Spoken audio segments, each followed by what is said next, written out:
If million-dollar weapons can be outplayed by swarms of drones that cost a few thousand, what is a safe stronghold anymore? At 6:01 a.m., on the outskirts of Avdiivka, a heavy Russian thrust looked set to crush the line. But only hours later, they were the ones asking, what just happened? First light. From the Black Sea, a Russian submarine launched a spread of cruise missiles. On land, columns of T-80s and BMPs lunged toward the southwest of Avdiivka, while artillery from Horlivka paved the way. This wasn't a probe. It was a breach attempt aimed at ripping open the Eastern Front and carving a corridor into the Donbass. Ukraine flipped every switch to red. Air defense crews jolted the sky awake as gun batteries prepared counterfire based on forward reconnaissance feeds. From camouflaged emplacements, S-300 batteries and other long-range interceptors rose in waves, building a makeshift dome. MiG-29s and Su-27s scrambled not only to guard the airspace, but to drag Russian fighters into prepared kill boxes.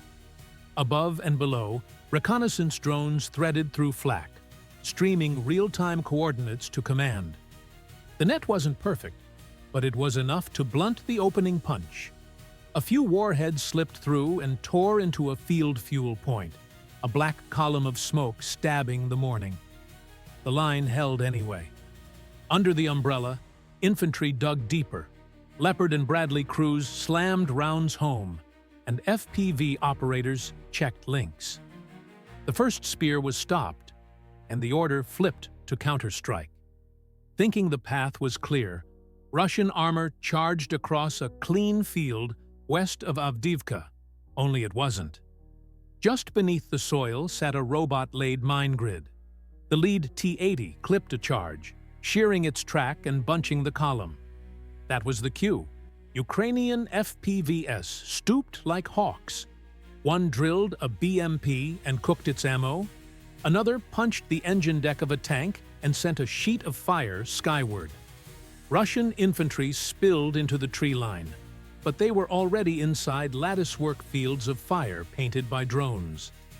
High above, Su-35S fighters dove in to reopen a strike corridor. Ukraine answered with upgraded F-16s and rolling electronic warfare that scrambled Russian locks and guidance. The sky turned into a knife fight at speed. An AMRAAM streaked out. Seconds later, a Su-35 bloomed into flame on the edge of Horlivka. The formation broke rhythm and scattered under pressure. What remained of the armored thrust dug among the steel canyons of Horlivka's industrial zone. From miles away, Vilkha-M guided rockets arced in, ripping warehouses and ammo stacks and setting off chain detonations. Overhead, loitering munitions punched through roofs to explode inside. On the flanks, motorcycle-mounted raiders slammed, withdrew, and vanished down alleys. Russian APCS rushed a wooded choke to reinforce. Javelins flashed from cold hides, turning the lane into a furnace. Behind them, cluster munitions sealed the escape routes. 2 T-90s were hurled in as a decisive punch. One bogged in an old crater and ate a turret-killing drone hit. The other rode a mine and blew its turret clean off. The knockout blow disintegrated into scrap. Russian infantry slipped into a honeycomb of tunnels around Horlivka, trusting the earth to shield them. Mini-quads carrying grenades zipped into shafts and dropped their cargo into firing cells.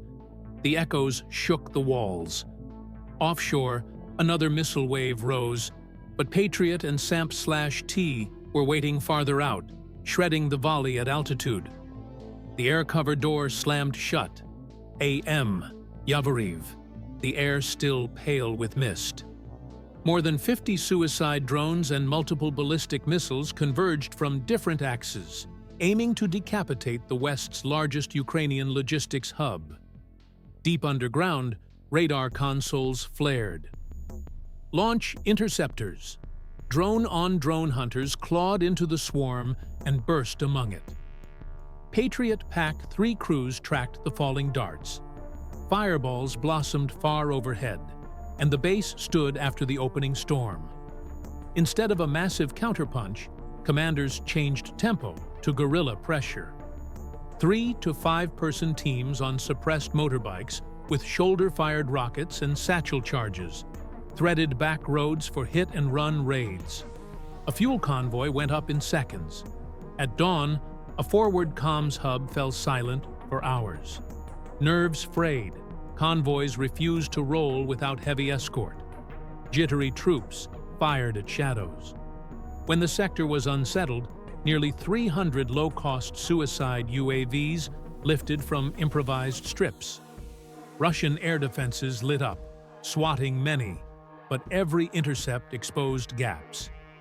A handful of drones veered off under GPS jamming, briefly on course toward friendly guns. Ukraine's ECCM snapped on.